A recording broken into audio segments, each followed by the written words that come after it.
पिलामाने आज आम षष्ठ श्रेणी गणित पुस्तकर अभ्यास कार्य 4.5 करवा।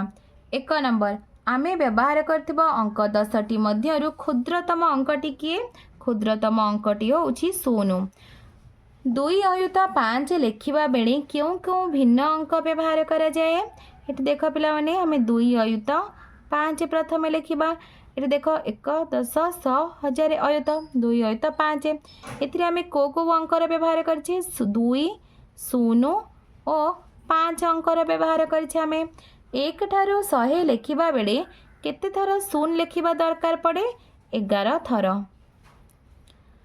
जे कोनोसी संख्या सह केउ संख्या को जोग कले जोगफल मध्य सेही संख्या हेबो 0। जे कोनोसी संख्या सह 0 को जोग कले जोगफल मध्य सेही संख्या हेबो।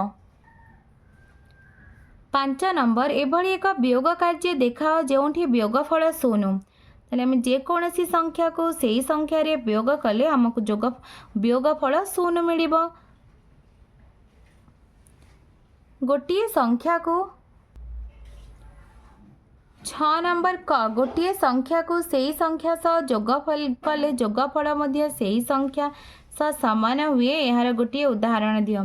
तो आम यदि 0 को 0 सह जोग करिबा ताले हमको जोगफल मध्य 0 ही मिलिबो।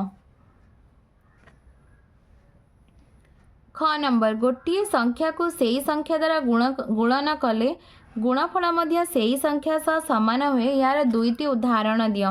आम यदि 1 को 1 रे गुणिबा ताले 1 हबो और 0 को 0 रे गुणले 0 हबो। 7 नंबर एपरी एक संख्या अच्छी जहाँ को सही संख्या व्यतीत अन्य जेकोसी संख्या द्वारा भाग कले भागफल मध्य सही संख्या हुए तेबे से संख्याटी केते? से संख्याटी होउछि 0।